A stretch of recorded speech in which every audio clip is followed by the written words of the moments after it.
예레미야 19장 1절부터 15절까지 제가 읽습니다. 여호와께서 이같이 말씀하시되 가서 토기장이의 오지병을 사고 백성의 어른들과 제사장의 어른 몇 사람을 데리고 하시드문 어귀 곁에 있는 신놈의 아들의 골짜기로 가서 거기서 내가 내게 이런 말을 선포하여 이르기를 너희 유다 왕들과 예루살렘 거민아 여호와의 말씀을 들으라. 만군의 여호와 이스라엘의 하나님이 이같이 말씀하시되 보라 내가 이곳에 재앙을 내릴 것이라.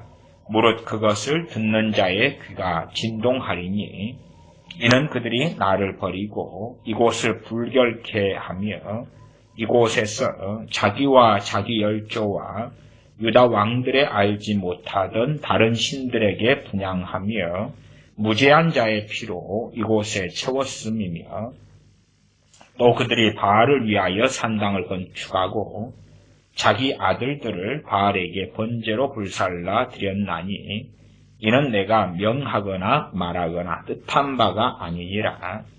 그러므로 나 여호와가 말하노라. 보라 다시는 이곳을 도벳이나 흰놈의 아들의 골짜기라 칭하지 아니하고 살육의 골짜기라 칭하는 날이 이를 것이라. 내가 이곳에서 유다와 예루살렘의 모계를 무효케 하여 그들로 그 대적 앞과 생명을 찾는 자의 손에 칼에 엎드러지게 하고 그 시체를 공중에 세워 땅 짐승의 밥이 되게 하며 이 성으로 놀람과 모욕거리가 되게 하리니 그 모든 재앙을 인하여 지나가는 자마다 놀라며 모욕할 것이며 그들이 그 대적과 그들의 생명을 찾는 자에게 둘러싸여 곰핍을 당할 때에 내가 그들로 그 아들의 고기, 딸의 고기를 먹게 하고 또 각기 친구의 고기를 먹게 하리라 하셨다 하고 너는 함께 가는 자의 목전에서 그 오지병을 깨뜨리고 그들에게 이르기를 만군의 여호와께서 이같이 말씀하시되 사람이 토기장이의 그릇을 한번 깨뜨리면 다시 완전하게 할 수 없나니 이와 같이 내가 이 백성과 이 성을 파하리니 그들을 매장할 자리가 없도록 도벳에 장사하리라. 나 여호와가 말하노라. 내가 이곳과 그중 거민에게 이같이 행하여 이 성으로 도벳 같게 할 것이라. 예루살렘 집들과 유다 왕들의 집들고 그 집들이 그 집 위에서 하늘의 만상에 분향하고 다른 신들에게 전제를 부음으로 더러워졌은즉 도벳 땅처럼 되리라 하셨다 하라. 예레미야가 여호와께서 자기를 보내사 애언하게 하신 도벳에서 돌아와 여호와의 집들에 서서 모든 백성에게 말하되 만군의 여호와 이스라엘의 하나님이 말씀하시되 보라 내가 이 성에 대하여 선언한 모든 재앙을 이 성과 그 모든 촌락에 내리리니 이는 그 목을 곧게 하여 내 말을 듣지 아니함이니라 하셨다 하라. 아멘. 예레미야 19장에는 하나님께서 오지병을 깨면서 애언하라, 하나님의 말씀을 전하라 하는 내용이 나와 있습니다. 오지병은 항아리를 이야기합니다. 토기장이가 농로를 통하여 항아리를 만들고 그 항아리를 굽지요. 토기장이에 만든 항아리. 좀 풀어서 말하면 흙으로 만들어서 구운 병을 이야기하지요. 예레미야 19장 1절부터 읽습니다. 예레미야 19장의 말씀은 앞에서 있었던 말씀들과 비슷한 혹은 동일한 말씀들이 나와 있습니다. 19장 1절 여호와께서 이같이 말씀하시되 가서 토기장이의 오지병을 사고 백성의 어른들과 제사장의 어른 몇 사람을 데리고 백성의 어른들, 제사장의 어른들, 어른 몇 사람 지도자들입니다. 백성의 어른들 보통 장로들을 이야기하고요. 제사장의 어른들 제사장 가문에서 높은 원록적인 사람들이지요. 대표성입니다. 이러한 제사장들이나 또한 백성의 어른들은 영향력 있고 힘이 있는 지도자였습니다. 물론 지금 시대에야 젊은 사람도 지도자가 많이 되지만 과거의 시대 혹은 성경 시대에는 나이 드신 어른들이 지도자를 주로 했었습니다. 19장 2절입니다. 하시드문 어귀 곁에 있는 흰놈의 아들의 골짜기로 가서 거기에서 내가 내게 이런 말을 선포하여 이르기를. 백성의 어른들과 제사장 어른 몇 사람을 데려가서 그들에게 하나님의 말씀을 전하는 것입니다. 대표적으로 전하는 것입니다. 최소한은 백성의 지도자나 제사장의 어른 몇 사람이 하나님이 하시는 선지자를 통해 하시는 말씀을 듣고 깨우쳤다면 얼마간 이상의 영향력이 나타날 수 있었겠지요. 19장 3절 너희 왕들과 유다 왕들과 예루살렘 거민아 여호와의 말씀을 들으라. 지금 백성의 어른들과 제사장 어른 몇 사람을 불러가지고 대표적으로 말씀하는데 대상은 너희 유다 왕들과 예루살렘 거민아 하고 하나님의 말씀이 나옵니다. 여호와의 말씀을 들으라. 만군의 여호와 이스라엘의 하나님이 이같이 말씀하시되 보라 내가 이곳에 재앙을 내릴 것이라. 무릇 그것을 듣는 자의 귀가 진동하리니 재앙을 내릴 것이라. 이곳에 재앙을 내릴 것이라. 이곳은 첫째는 어디냐 그러면 흰놈 아들의 골짜기 도벳, 흰놈 아들의 골짜기입니다. 그리고 광범위하게는 예루살렘과 유다까지 포함되지요. 예루살렘과 유다를 심판하실 때에 이 흰놈의 아들의 골짜기, 하나님께서는 살육의 골짜기가 될 것이다 말씀하신 그곳에서 학살이 일어나고 그리고 시체가 널브러지는 그러한 장소가 됩니다. 흰놈 아들의 골짜기가 하나님께서 그들에게 보여주시는 하나님의 심판으로 인한 학살지가 되어집니다. 하나님의 심판으로 인한 학살지. 그래서 여순반란 사건이나 제주 4.3 폭동 같은 걸 통해 일어났던 공산당들의 학살하고는 다른 것입니다. 물론 한국의 좌익 세력들은 제주 4.3 폭동이나 여순반란 사건에서 많은 사람을 죽인 공산당들을 잡아서 그들을 사형시키고 죽였던 것을 거꾸로 학살이고 인권이란 이름으로 오히려 인권 회복이 돼야 된다고 주장하는 시대가 현재 한국의 시대가 되었습니다. 아마 이러한 흰놈 아들의 골짜기 혹은 하나님의 말씀대로 앞으로는 살육의 골짜기라고 부르게 될 것이다. 거기에서 하나님께서는 북방민족을 데려와서 살육을 행하십니다. 오히려 더 비참한 일이 벌어질 것을 하나님께서는 말씀하십니다. 말하자면 너희 아들의 고기를 먹고 너희 딸의 고기를 먹고 너희 동무들 친구들의 고기를 먹을 것이다. 너희의 아들의 시체, 딸의 시체, 친구의 시체를 먹게 될 것이다. 하나님께서 먹게 하시는 거죠. 먹을 수밖에 없는 지경 속에 예루살렘을 유다인들을 집어넣어버리시는 것입니다. 그러면 지금의 인권을 주장하는 그러한 소위 기독교인들과 하나님과는 거리가 아주 멉니다. 자신들이 주장하는 인권보다 하나님은 더 인권을 위하신다고 주장하죠. 그러나 하나님께는 그러한 인권이란 의미 자체가 없습니다. 그 인권의 개념으로 하면 저 지옥을 어떻게 없애버릴까? 지옥이 없는 자유주의 신학, 지옥을 없애가는 WCC와 지옥을 없애가는데 지옥은 있다고 주장하나 없애가는데 징검다리를 놓는 WEA 같이 지옥이 있으면 인권이란 존재하지 않지요. 그러면 영원한 인권이 보장되려면 지옥의 존재 자체를 없애야 되겠지. 또한 구약의 이런 예레미야서를 통하여 하시는 하나님의 말씀들을 덮고 없애버리거나 눈을 감아버리거나 읽지도 설교하지도 가르치지도 않는 말씀으로 만들어야 될 것입니다. 왜요? 그래야지만이 자신들이 주장하는 인권, 또한 이 인권 사상은 상당히 공산주의 사상과 맥을 같이 합니다. 노동해방, 해방 신학과 맥을 함께 하지요.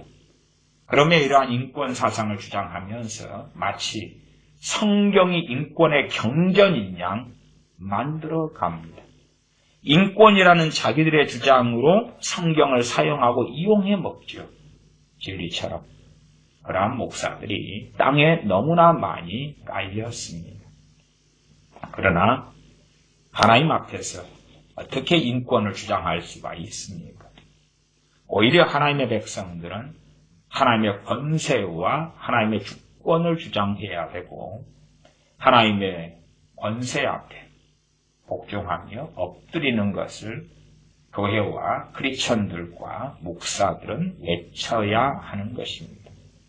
하나님께서는 사람들을 때가 되면 아껴보지 않으시고 정말 우리가 생각할 때에 도무지 그런 일이 있어서는 안 된다 할 정도를 넘어서서 하나님께서 심판하시기 시작하시면 그러한 일들이 비일비재하게 일어난다는 것을 알아야 됩니다.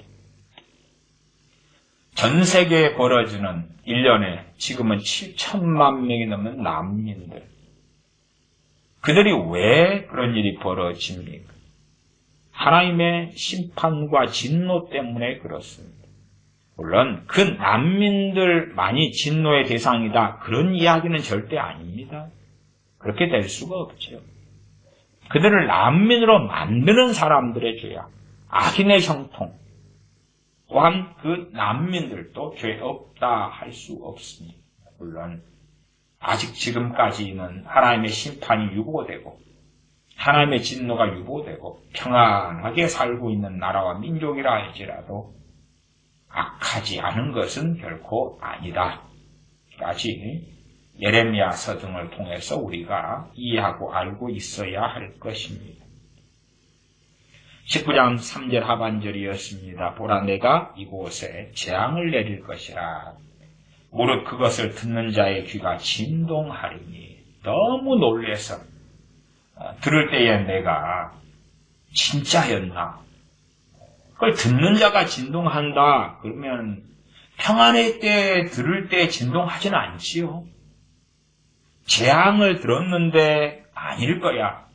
그러다가 그 재앙이 이루어지는 그 현장에 있을 때에 그 사람들은 놀라게 되지요. 19장 4절 이는 그들이 나를 버리고 이곳을 불결케 하며 이곳에서 자기와 자기 열조와 유다 왕들의 알지 못하던 다른 신들에게 분향하며 무죄한 자의 피로 이곳에 채웠음이며. 흰놈 아들의 골짜기가 하나님께서 선지자에게 말씀을 여러 차례 하시는 것은 그 흰놈 아들의 골짜기가 유다와 예루살렘 거민들의 우상 숭배의 중심지였기 때문에 그렇지. 그것을 증거 삼아서 하나님께서는 예루살렘과 유다의 심판을 선언하고 계시는 것입니다. 전 세계에도 얼마나 동성애의 중심지가 많습니까?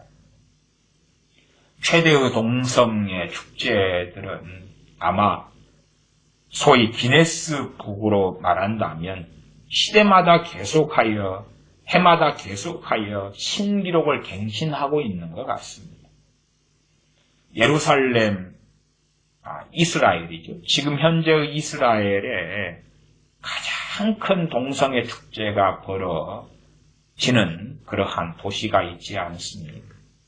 마찬가지로 그런 것이 계속 갱신되면서 미국 캘리포니아 같은 곳도 최고의 동성애 축제가 또한 벌어지죠. 한국도 서울에서 매년 동성애 축제가 개최되는데 점점점 규모는 커진다. 그렇게 말할 수밖에 없습니다. 대구에도 동성애 축제가 벌어지죠. 아마 시간이 흘러가면 다른 도시들까지도 더 번져가겠지. 지금은 서울과 대구였으면 곧 부산도, 대전도, 광주도, 광역시부터 그러한 동성애 축제를 해 나가겠죠. 그렇다면 하나님의 심판이 임할 때에 이 흰놈의 아들 골짜기처럼 증거가 되는 그들의 죄악의 중심지, 그것을 통하여 하나님께서 심판하신다고 보여주시는 것처럼 각 나라마다 민족마다 우상숭배와 죄악의 중심지가 존재하고 그것을 통하여 얼마나 그 민족이나 나라가 하나님을 등지고 살고 있는지 하는 것이 증명되는 것이고야 맙니다. 19장 4절에는 그 흰놈 아들의 골짜기에서 거기에서 자기 열조와 유다 왕들의 알지 못하던 다른 신들에게 분향하며 들어왔던 신들이 아니라 알지 못하는 신들을 계속 만들어내고 구해내는 것입니다. 자기들이 원하는 복지, 자기들이 원하는 성공, 자기들이 원하는 평안을 첫째는 정욕대로 살면서 하나님께 구해왔더니 하나님이 주시지 않아요. 그러면 자신들의 악의 탓보다도 하나님의 무능의 탓으로 돌리고 그리고 전통적으로 주변 강대국의 신들을 찾아요. 바알신이나 아세라신처럼. 그러나 그런 강대국들의 신들도 이스라엘과 유다 백성들이 원하는 것을 해주지 않으니까 물론 그러한 강대국의 신들이 다 헛개비입니다. 당연하게 헛개비예요. 그러면 이제 소위 용하다는 이런저런 저런 신들이 다른 나라에 있다. 전혀 조상 때로부터 들어보지 않은 나라의 신들이라도 이들은 끄집어 들여왔다 그 말이에요. 만신전처럼 그러한 중심지가 흰놈의 아들의 골짜기였습니다. 거기에서 분향하고 무죄한 자의 피로 이곳에 채웠음이며 하나님 앞에서 무죄한 게 아니라 사람과 사람 관계에서 무죄를 이야기하는 것입니다. 사람과 사람 관계에서. 내 자식이 있다 그러면 자식을 제물로 주는 것입니다. 제물로 주어서 아니면 내가 직접 부모로서 내 자식을 제물로 삼아서 불태워서 바치는 것입니다. 그러면 자식과 부모의 관계에서는 자식이 무죄한 것이지. 자식이 기껏 내가 직접 내 몸을 바알신에게 바치겠습니다. 그러므로 나를 불태워 죽이십시오. 그랬다면 무죄한 게 아니겠지요. 그러나 그렇지 않았다 하는 예제로 말씀드리겠습니다. 19장 5절입니다. 또 그들이 바알을 위하여 산당을 건축하고 자기 아들들을 바알에게 번제로 불살라 드렸나니 이는 내가 명하거나 말하거나 뜻한 바가 아니니라. 바알에게 자식을 불살라 바쳤다. 그것만이 아니라 앞의 말씀에서는 하나님께도 그렇게 했다고 이야기하죠. 하나님께도 자식을 불살라 바쳤다. 하나님께서 전혀 상상하지도 않으신 그 일. 하나님께도 불살라 바치고 일반적으로는 바알에게 불살라 바치고 아세라에게 불살라 바치고 다른 신들에게 자식을 불살라 바치고 무엇 때문에 그러겠습니까? 일반적으로는 소위 자신의 구원이겠죠. 이 땅에서 구원 그리고 영원한 내세로서의 구원 그 구원을 얻기 위해서겠죠. 이 땅에서 구원은 돈, 복지, 평안, 성공, 건강 같은 것이고 죽은 다음의 구원은 당연하게 천국에 거하기를 원하여서 그렇겠지. 자신들이 정욕대로 살기 때문에 하나님의 언약의 말씀을 누릴 수도 경험할 수도 하나님의 현현과 임재를 볼 수도 알 수도 없다 그 말이에요. 자기 멋대로 하나님을 떠나서 살면서 겉으로 주여 주여 하며 하나님께 제사드리고 예배드리고 기도하지만 그 열매가 없다고 말이에요. 그러나 자기들의 악함을 돌아보기보다도 하나님의 무능함, 하나님의 신이시고 정말 많은 신들 가운데 너무나 약하고 힘이 없는 신이시다. 그렇게 되고야 말았습니다. 19장 6절입니다. 그러므로 나 여호와가 말하노라. 보라, 다시는 이곳을 도벳이나 흰놈의 아들의 골짜기라 칭하지 아니하고 살육의 골짜기라 칭하는 날이 이를 것이라. 내가 이곳에서 유다와 예루살렘의 모개를 무욕케 하여, 모개는 계백입니다. 그들로 그 대적압과 생명을 찾는 자의 손에 칼에 엎드려지게 하고 흰놈 아들의 골짜기 혹은 이 도벳 여기에서 너희들을 죽일 거야. 나중에 너희가 알아. 너희가 갈대아 족속에게 잡혀서 죽임당하는 대량 학살지가 바로 이곳이 될 것이야. 선지자를 통하여 하나님께서 선고하고 선언하고 계시는 것입니다. 그러면 우리가 역사적으로도 살펴보시면 그러한 일들이 반복돼 왔다는 것을 알 수도 있습니다. 반복돼 왔다. 가볍게는 A라는 교회가 있다고 합시다. 미국이나 유럽 교회에도 생각하시면 좋습니다. 최근에도 그랬던가요? 미국의 유명한 어느 교회가 화재로 다 불탔습니다. 그 베데스다 교회였나요? 무슨 교회였지요? 큰 교회입니다. 화재로 다 불타서 전소가 됐습니다. 그런데 그 사람들은 아무렇지도 않습니다. 그 교회, 큰 교회, 신사도 계통의 교회였나요? 그 교회가 무슨 짓을 합니까? 죽은 자하고의 접신을 하는 교회입니다. 죽은 자하고 접신. 소위 말하면 죽은 자에게서 영감을 얻고 임파테이션을 받는다고 무덤마다 돌아다닙니다. 왜? 목사들이 그렇게 가르치거든요. 그래서 무덤에 가서 죽은 그 무덤을 끌어안고 비석에 얼굴을 들이대고 계시와 영감을, 죽은 자가 가진 기름 부음을 받고 계시와 영감을 받는다고 교인들이 미쳐 날뛰는 그러한 교회입니다. 교회가 다 불타버리고 예배당이 불타버린 다음에도 그들은 아무렇지도 않고 하나님께서 더 놀랍게 축복해 주실 거라고 주장하고 설교하고 있습니다. 앞으로는 더 끔찍한 하나님의 진노와 심판이 최소한 그 교회에 임할 것이다. 그 말이에요. 그런 것처럼 유럽 교회들도 마찬가지입니다.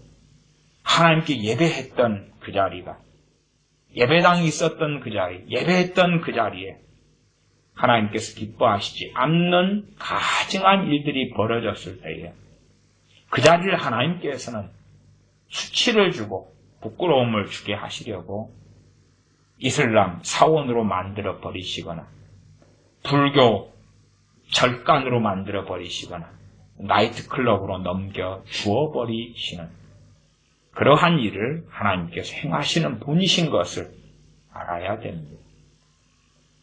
하나님께 예배하던 그 자리들이 과연 어떠한 자리로 변하는가? 성전에 가증한 것이 선 것을 보거든 왜 하나님의 이름을 가진 성전에 가증한 것이 서게 하시는가? 하나님 앞에서 그 성전이 거룩하지 않기 때문에 그렇습니다. 가증하기 때문에 가증한 것을 세우시는 것이고 그것을 허락하시며 허용하시며 그렇게 하게 하시는 것입니다.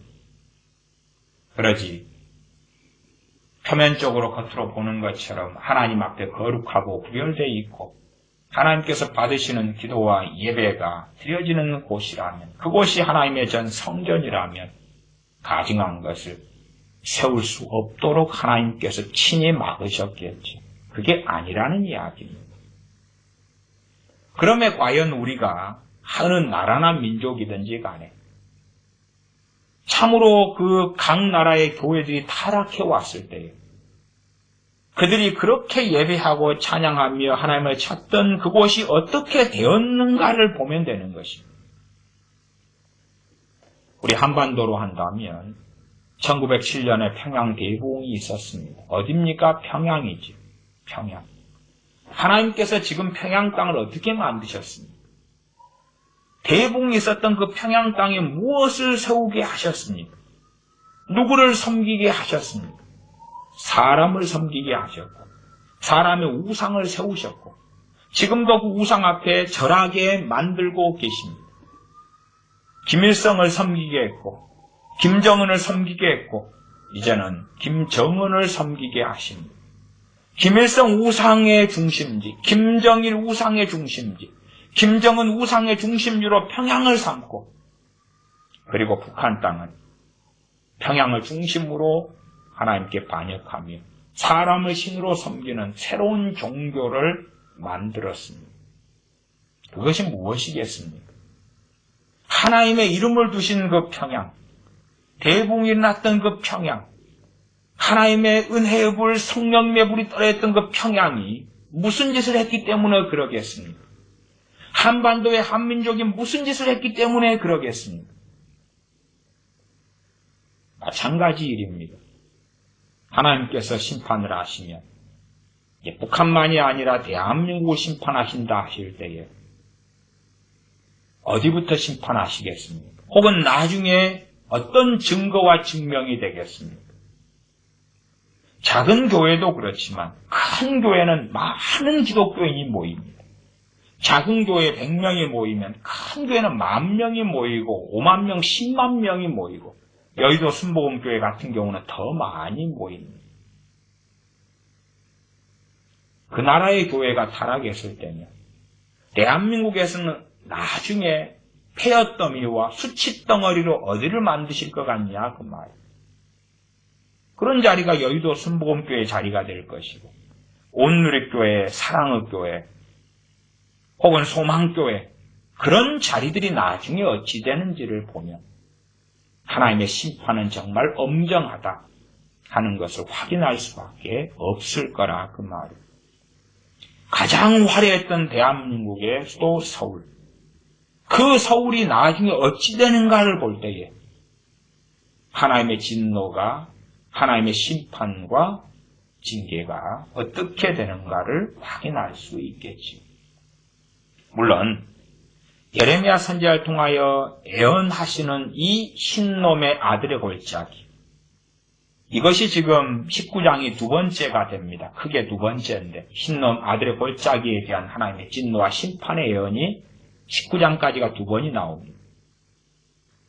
아직은 거기에서 마음껏 하나님을 조롱하고 있고 우상 숭배하고 있고 춤추고 잔치하고 노래하고 우상 숭배한 다음에 음란 파티를 하고 있습니다. 괜찮지요? 평안하지요? 좋아요. 그곳에 백성의 지도자들과 또한 제사장들의 어른들을 몇 명을 데리고 가서 하나님께서 직접 그곳을 향하여 보여주시는 것입니다. 그들을 데려갔는데 제사장의 어른들이 가서 무엇을 보고 있습니까? 양심이 있다면 알겠죠. 하나님의 백성들이 거기서 우상숭배하는 것을 보고 있을 것 아닙니까? 흰놈 아들의 골짜기는 유다와 예루살렘 우상숭배의 중심지니까.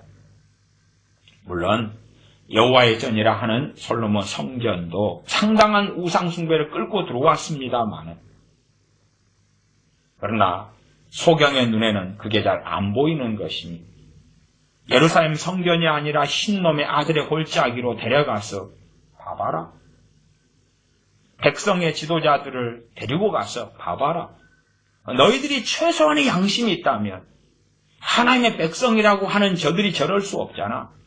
너희 제사장들이 또한 선지자들이 백성이 듣든지 안 듣든지 하나님의 말씀을 바르게 증거하고 있다면 그러면 너희들은 알 거 아니야. 저들이 불결하고 하나님의 진노가 임할 수밖에 없고 지금은 잠깐 평안할지 몰라도 하나님의 진노가 예비되어 있다는 것을 알 수밖에 없는 거 아니야. 그러지 흰놈의 아들의 골짜기에 갔더니 저 푸른 초원이고 평안하고 아무 일이 없고 아이들은 재밌게 놀고 있고 그냥 단순하게 마을이거나 목장이거나 포도원이거나 그런 것이 아니라 이야기입니다. 흰놈 아들의 골짜기에 자 갑시다. 거기에서 하나님께 주시는 말씀을 증거하겠소. 그리고 어디 앞에서 증거하겠습니까? 바알에게 제사하는 그 앞에서, 자기 자식들을 불태워 죽인 그 제단 앞에서 그것을 함께 보면서 증거하고 있는 것이죠. 그때에 당연하게 최소한의 말씀을 통한 양심 있는 제사장들의 어른들과 백성의 지도자들이라면 옷을 찢고 가슴을 치고 애곡하고 통곡하며 하나님께서 공의로우시며 오르십니다. 고백하며 회개하는 것이 시작되어졌어야 맞다. 그 말. 눈을 감고 감기고 숨기고 덮고 심지어 거기에서 그 지도자들 가운데 자기도 바알에게 절하고 제물을 바친 자들도 섞여 있었을 것이겠지. 자기의 그 수치의 자리가 거기에 있었겠지. 19장 7절입니다. 내가 이곳에서 유다와 예루살렘의 목에 계획을 무욕케 하여 그들로 그 대적압과 생명을 찾는 자의 손에 칼에 엎드려지게 하고 그 시체를 공중에 세워 땅 짐승의 밥이 되게 하며 유다와 예루살렘의 계획을 무속해 하시겠다. 무슨 계획이겠습니까?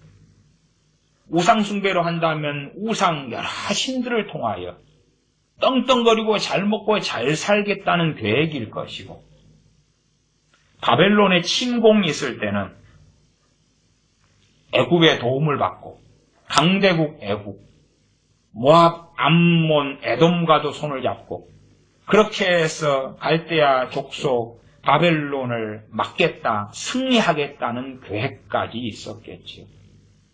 그 계획이 무너지는, 그리고 그 모든 자기들이 기대했던 평안과 안정과 강대국의 열망이 무너지는 그 자리의 증거가 흰놈의 아들의 골짜기다 그 말. 제가 이해하는 대로는 군인들을 그 자리에서 죽이고, 야, 저 장군이 우리를 구원해 줄 것이다, 죽이고. 그래서 소망이 사라지는, 저 선지자님들이 우리를 구원할 것이야, 거기에서 죽이고. 저 제사장님들은 정말 하나님의 사람이었구나, 거기에서 죽여버리고. 그러면 마지막 소망의 한 자락까지도 끊어버리는 자리, 그 자리가 흰놈의 아들의 골짜기가 될 것이다 하는 이야기입니다. 거기에 시체가 널려 있어서 그 시체들을 공중에 세워 땅 짐승이 밥으로 삼아서 먹는 그 흰놈의 아들의 골짜기, 살육의 골짜기. 무수하게 유다 백성들과 예루살렘 거민들이 살육을 당하는, 학살을 당하는 학살지가 되게 하겠다 하는 하나님의 선언입니다. 8절입니다. 이 성으로 놀람과 모욕거리가 되게 하리니 그 모든 재앙을 인하여 지나는 자마다 놀라며 모욕할 것이며. 이 지나는 자가 누구겠습니까? 주변에 있는 민족과 나라들이지요.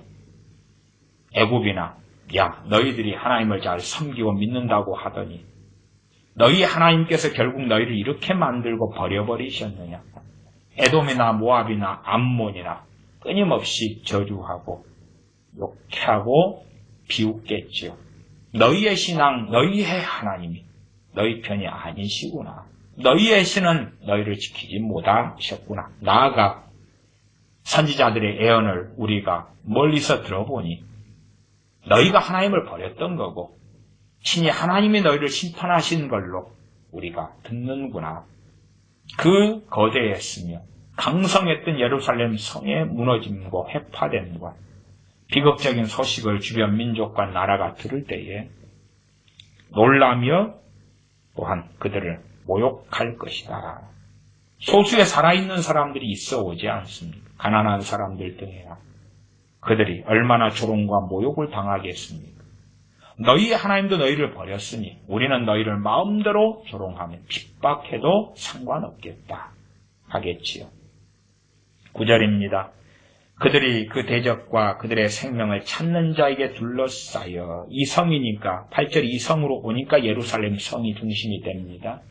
또한 예루살렘 성에 거하는 거민들과 소위 최후의 전쟁과 싸움을 하려고 예루살렘으로 피난 오거나 모여든 사람들도 포함이 될 것입니다. 그들이 그 대적과 그들의 생명을 찾는 자에게 둘러싸여 곰핍을 당할 때에 내가 그들로 그 아들의 고기, 딸의 고기를 먹게 하고, 사실 시체인데 그들이 딸이나 아들의 시체를 먹으니까 고기라고 하는 것이지. 심지어는 고기라고 하는 표현 속에서는 딸이나 아들이 굶어 죽어서 그들의 시체를 먹는다만이 아니라 배가 고프니까 살아있는 딸과 아들을 죽여서 먹는다까지가 포함되었음을 아셔야 됩니다. 그렇게 이쁘다, 그렇게 귀엽다 하는 자식들까지도 잡아먹는다는 거예요. 그러면 고기라고 이야기합니다. 닭이나 소나 돼지고기의 고기처럼 딸의 몸을, 아들의 몸을 고기라라고 하나님께서는 선지자를 통하여 말씀하고 계십니다. 그 아들의 고기, 딸의 고기를 먹게 하고 또 각기 친구의 고기를 먹게 하리라 하셨다 하고, 얼마나 끔찍합니까? 하나님은 절대 우리를 사랑하시기 때문에 이러한 참담한 일을 하시는 분이 아니야. 너는, 예레미야, 너는 진짜 마귀 자식이고 거짓 선지자고 거짓 예언을 하는구나. 우리가 그런 하나님의 진노를 받을 만큼 악하지도 않을 뿐만 아니라 하나님은 그 누구에게도 그런 진노를 내리실 정도의 분이 아니야. 당연히 구약에서도 하나님은 사랑이시라. 사랑이시고 신약만이 아닙니다. 하나님은 태초부터 사랑이신 분입니다. 그러면 구약은 율법시대, 신약은 복음시대 그렇게 말하나 복음시대의 마지막 클라이막스가 요한계시록인 것을 다 알지 않습니까? 일곱 인, 일곱 나팔, 일곱 재앙의 시대입니다. 주님께서 십자가에 달리시기 전에 한참 애언하시며 말씀하신 것이 무엇입니까? 대환란에 대한, 하나님의 진노에 대한 애언과 말씀으로 몇 장을 채우신 것이 마태복음이나 누가복음 등의 말씀 아니냐 그 말입니다. 그것처럼 구약은 율법, 신약은 복음, 구약은 하나님의 공의 정의, 신약은 사랑, 그래서 신약 구약이 달라. 그런 게 아니라 인류사의 보편적인 그러한 행위인데 유다 백성 예루살렘 거민도 율법을 사랑 하나님은 우리를 사랑하셔 선택하셨어. 그렇기 때문에 우리에게 주어질 것은 하나님의 놀라운 사랑과 놀라운 긍휼과 놀라운 은혜야. 이렇게 어떻게 부모가 자기 아들과 딸의 고기를 먹고 친구의 고기를 먹는 일 벌어진다고? 하나님은 절대 이런 분이 아니야. 하나님은 이런 분일 수가 없어. 예레미야, 너는 선지자라고 주장하면서 정말 이상한 하나님을 너는 가리키는구나. 이러한 예언이 현 시대에 하나님이 정말 하신다 그래요. 현 시대 대부분의 교회들도 그렇게 주장할 것 같아요. 하나님은 절대 그런 분이 아니야. 절대 아니야. 제발 덕분에 요한계시록을 보아야 되는데 보지 않는 것입니다. 어떤 어리석은 사람들을 보고 만나면 요한계시록을 누가 하는 줄 아세요? 누가요? 프리메이슨이 해요. 프리메이슨이. 짐승이 해요. 짐승이. 짐승이 둘째 짐승이 하는 것이 666 표를 주는 것입니다. 그렇지요? 그러나 둘째 짐승이나 첫째 짐승이 나팔재앙을 일으킵니까? 첫째 짐승, 둘째 짐승이 대접재앙을 일으킵니까? 짐승은 후 3년 반에 등장합니다. 우리 어린 양 되신 주님께서 임봉한 것을 떼시지 혹시 적그리스도가 하나님 앞에서 임봉을 뗍니까? 말도 안 되는 이야기 아닙니까? 그런데 음모론 가운데 진정한 음모도 있습니다만 성경을 아는 사람들은 프리메이슨이 뭐니 그렇게 극단적으로 심취에 들어가지 않습니다. 그 가운데 상당히 많은 것들이 사실에 입각합니다. 그러나 그러한 프리메이슨이니 뭐니에 빠지고 나면 그러면 결국은 역사의 주관자가 누가 되는 이상한 것으로 가냐 그러면 걔네들이죠. 걔네들이에요. 걔네들이 역사의 주관자인 것처럼 역사의 배후 조종자인 것처럼 그렇게 믿고야 말아요. 또한 대환란도 걔네들이 일으키는 것처럼 적그리스도만 제거하면 대환란은 사라질 거야. 어떠한 망상입니까? 대환란의 처음과 끝, 그 모든 것의 주관자는 하나님이시다. 그 말이 하나님이시다. 일곱 인봉을 떼시는 분은 어린 양 대신 우리 주님께서 일곱 인봉을 떼시는 것입니다.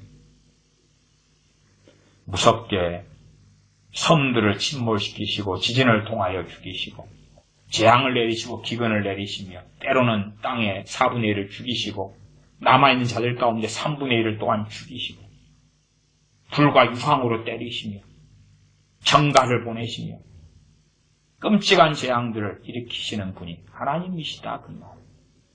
어떻게 하나님을 이해하지 못하고 알지 못하는 가운데 하나님은 절대 이런 분이 아니야.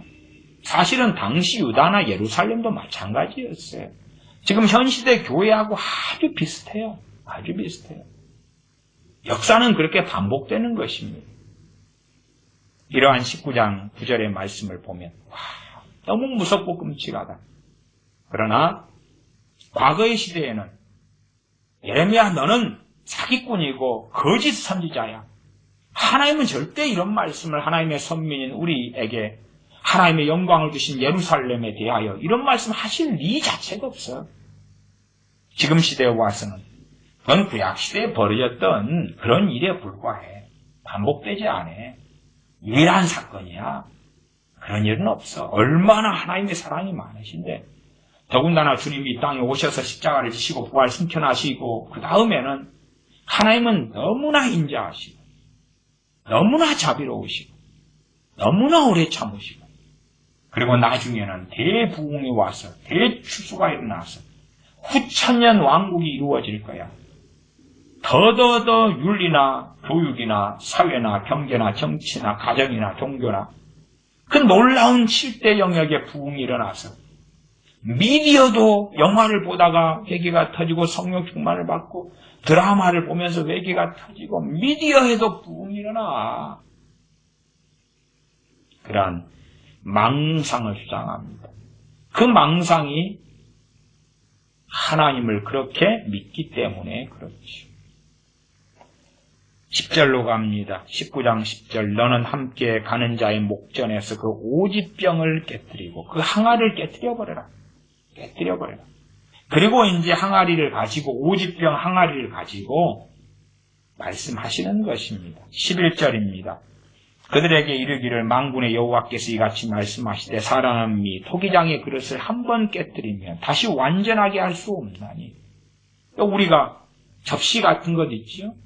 이러한 토기로 만들어진 접시가 바닥이 깨졌다. 그것을 본드로 붙여가지고 어떻게 다시 합체시키겠습니까? 회복 못 시키지요? 항아리가 바삭 깨졌다. 대강 금가 쓰면 또 어떻게 땜빵하고 할지 몰라도 그래도 완벽하게는 안 됩니다. 파삭 깨버렸어요. 오지병을 파삭 깨버렸어요. 그러한 토기장의 그릇 항아리를 한번 깨뜨리면 다시 완전하게 사람은 할 수 없다. 그렇게 말씀하시면서 예언을 하십니다. 우리는 성경을 다르게 보고 싶어요. 하나님이 사람은 오지병 깨뜨려서 다시 완전하게 할 수 없는데 하나님은 전능하시니까 오지병이 깨져도 항아리가 깨져도 하나님은 더 좋게 만들 수 있어요. 더 좋게. 그렇게 성경을 읽기를 좋아하는 사람들 너무 많아요. 하나님의 말씀에 아멘 해야지.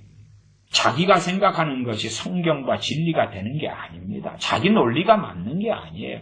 하나님은 하나님께서 하나님의 논리를 가지고 말씀하시는데 우리는 우리의 논리를 가지고 오지병 깨져도 하나님은 다 복구시키고 더 좋게 만들 수 있어요. 심지어 하나님은 전능하시니까 오지병이 깨지고 항아리 흙 항아리가 깨져도 그걸 금 항아리로 만들어요. 하나님은.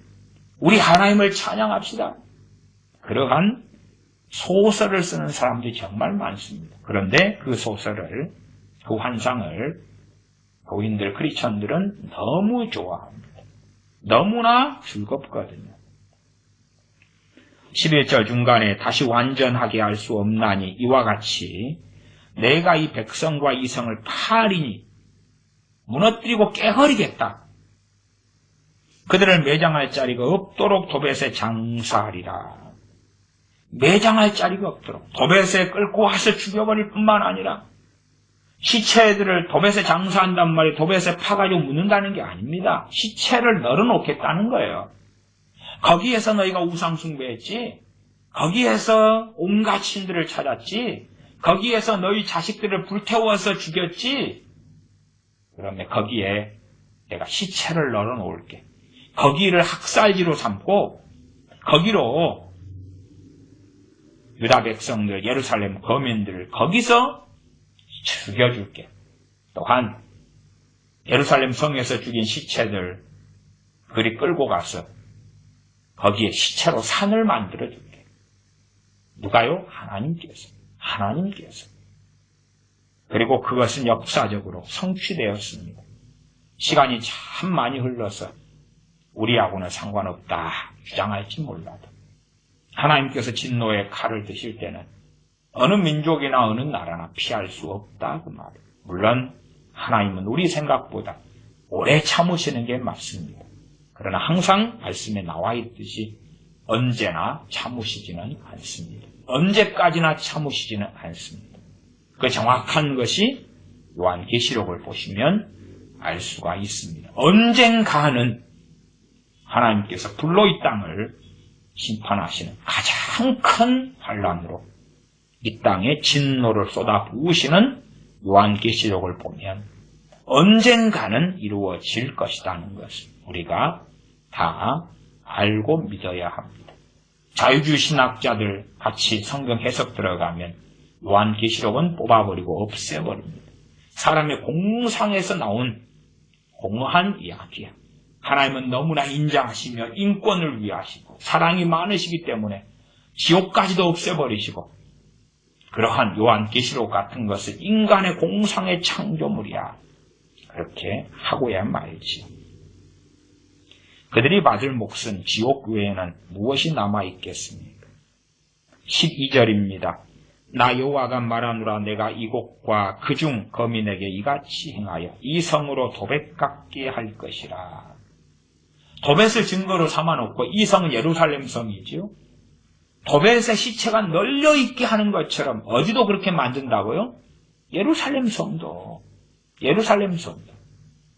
그러면 논리적으로는 예루살렘 성이 그렇게 되기 전에 먼저 도벳을 통하여 하나님께서 보여주시지 않는가 싶습니다. 도벳을 시체더미를 만들어 놓고 저기가 사람들 끌고 가서 살육당한 골짜기 시체가 널려있대. 그러나 우리는 아직 예루살렘 성에 모여있어. 야, 저 도벳, 저기에 우리가 산당을 세웠는데, 저기에서 바알을 섬겼는데, 저기에서 제사를 지내고 제물을 여러 신들에게 바쳤는데, 저기가 회파되고 저기에 시체가 가득히 쌓였다며.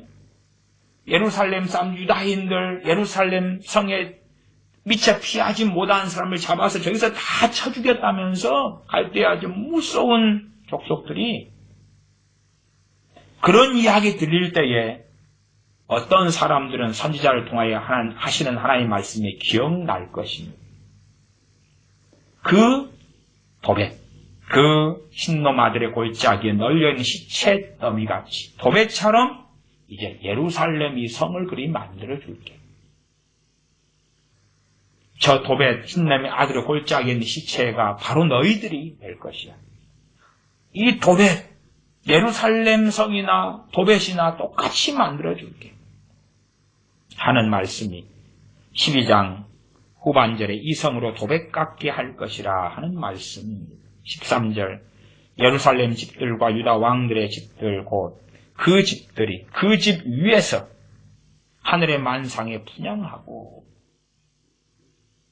집 위가, 예루살렘 집 같은 경우는 주로 평평하게 해서 옥상에 올라가서 거기에서 하늘의 별을 보면서 제사하고 기도하기가 딱 좋습니다. 그렇게 집 위에서 한국같이 기와집이고 슬레떼 집이면 그 집 위에서 뭔 한다는 건 어렵지요. 그러나 평평한 슬라브 같은 구조하고 비슷합니다. 그렇기 때문에 그 위에 초막절에는 초막을 짓고 거기에서 초막절을 보내거나 기도하거나 할 수 있는 거죠.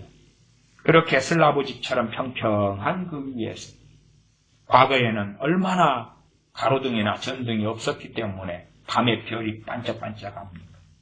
야, 저건 북두칠성이구나. 저건 북극성이구나. 저건 카시오피아 오리온 자리구나. 물론 지금하고는 좀 개념은 달랐겠습니다만 그렇게 해서 1월 성신에게 절하고 경배하고 하늘의 만상은 별을 이야기합니다. 만상 혹은 별자리까지 이야기합니다. 별자리.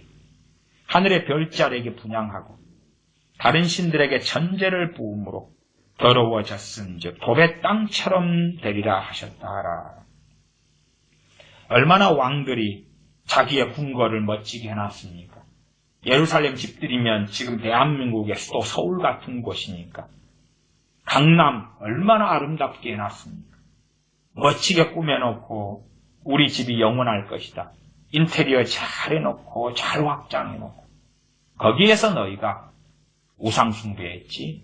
거기에서 너희가 배부르게 하나님 주신 것으로 누리면서 잘 먹고 잘 살면서 그러면서 하나님을 찾기보다 소위 하나님의 백성이라고 일컬음 받는 너희들이 우상을 숭배하고 살았지. 그러면 그곳을 도배 땅처럼 되게 만들겠다.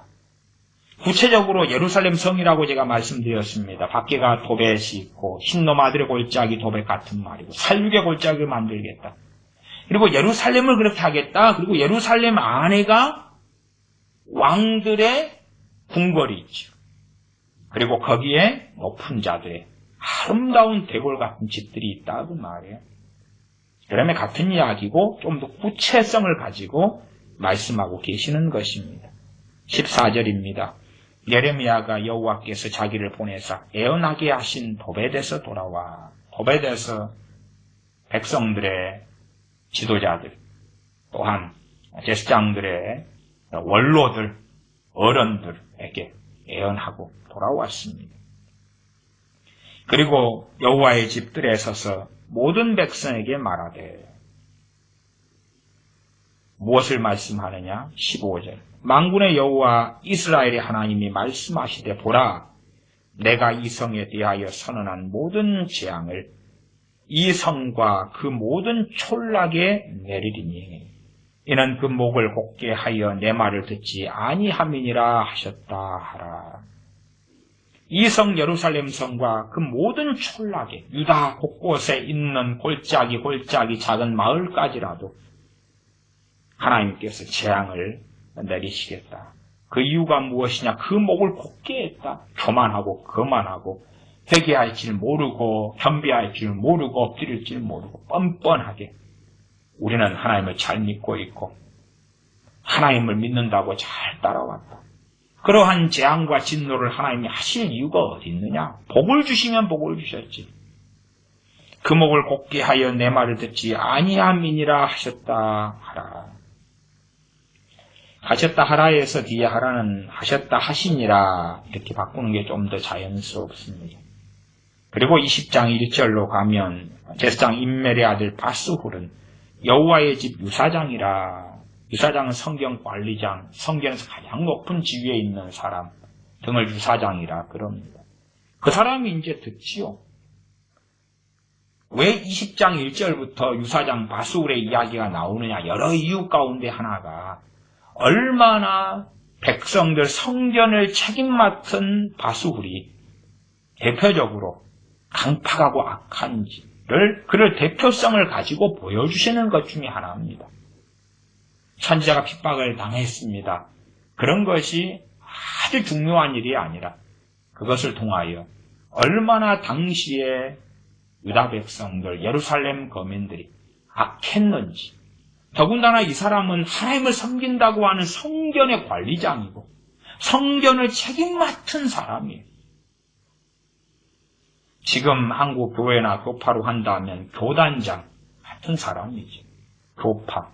한기총이다 그러면 한기총 대표회장 같은 사람이고, NCK로 한다 그러면 NCK 총무나 1년씩 돌아가면서 하는 회장 같은 사람이고, WCC 혹은 WEA의 의장 같은 사람들이겠죠. 그걸 통해 보여주시는 것입니다. 20장 조금 읽고 말씀을 마무리하겠습니다. 그 바스울은, 제사장 임멜의 아들 바스울은 여호와의 집 유사장이라 성경관리장이라. 당시에 누구다 할 때 누구의 아들 누구 이렇게 해서 구별합니다. 왜냐하면 이름은 거의 비슷하고 같은 이름을 대부분 쓰거든요. 그래서 아버지의 이름을 가지고 다른 사람이라는 걸 구분하고 그 집안의 족보와 가계를 확인하는 것입니다. 그가 예레미야의 이 일 애언함을 들은지라. 그것은 19장 15절이죠. 19장 15절. 2절, 이에 바스훌이 선지자 예레미야를 때리고, 왜? 성전 관리장이고 성전 관리에 가장 높은 사람이기 때문에 그러한 소위 형사권 같은 것을 바스훌이 가지고 있다고 말이죠. 때립니다. 때리고 성전 안에는 성전 군사들, 병사들도 함께 있습니다. 그러면 예레미야 선지자하고 개인적으로 한판부터 한 것이 아니지요. 권력자입니다. 강력한 권력자인 바스훌이 예레미야를 때리고 여호와의 집 베냐민의 윗문에 있는 착고에 채웠더니, 베냐민의 윗문, 그것이 베냐민 윗문 이러한 고유명사입니다. 베냐민 윗문에 무엇이 있냐면 착고가 있습니다. 죄인들을 벌을 주는 형틀이 거기에 있어요. 거기에 선지자를 묶어 놓았다 그 말입니다. 그리고 분풀이를 했죠. 19장 15절 하반절처럼 얼마나 금옥이 고든지, 하나님 말씀을 듣지 아니함인지, 오히려 하나님 말씀을 들을 때 얼마나 적개심이 있고 분노가 있고, 저놈 예레미야가 가짜고 사입인데 저놈을 그냥 이번 참에 죽여버릴까? 그리고 실컷 때리고, 그리고 묶어서 착고에 채워놓는 것입니다. 그 사람이 바로 성전의 유사장, 성전 관리장이고 성전에서 가장 높은 사람에 속하더라 그 말입니다. 그것이 예루살렘과 유다 백성들의 신앙의 현주소였습니다. 예레미야 19장 9절 등의 말씀을 볼 때에 얼마나 하나님의 진노가 거세고 맹렬하며, 하나님께서 과연 어떤 분이신가? 우리가 만들어낸 하나님이 아니라 성경이 하나님을 알아가고 알아가야 됩니다. 항상 역사적으로도 그렇습니다. 하나님은 그렇게 역사 속에서 나라와 민족을 심판해 오셨습니다. 물론 주님 앞에서 영원한 심판은 따로 또한 있습니다. 기도하겠습니다. 아버지 하나님, 인본주의가 교회 안에 팽배하고 사람들의 사상인 인권 사상이 교회 안에 팽배하여 인권을 중심으로 하나님을 재해석하고 인권이란 이름 속에서 하나님의 통치를 거부하며 거절하며 하나님의 주권을 무시하며 괄시하며 하나님을 단지 사랑이 많은 존재, 항상 참고 항상 복주고 항상 우리 편이 되어주는 존재로 만드는 거짓된 가르침들이 교회 안에 만연케 되어서 하나님께서 얼마나 예루살렘 성과 유다에 대하여 진노하시고 심지어 딸과 아들의 고기와 친구의 고기를 먹게 하시는 하나님이신 줄을 감추고 숨기는 가운데 자기들이 만들어낸 신들을 전파하는, 자기들이 믿고자 하는 하나님에 대한 재해석을 통해서 증거하는 교회들이, 목사들이 강단이 되고야 말았습니다. 하나님이 어떤 분이신지를 똑바로 기억하고 창세기의 대홍수를 통한 하나님의 심판만이 아니라 소돔과 고모라를 심판하시는 하나님, 여리고성을 진멸하시는 하나님, 아말렉 족속을 진멸하시는 하나님, 가나안 땅의 족속들을 진멸하라 하시는 하나님, 나아가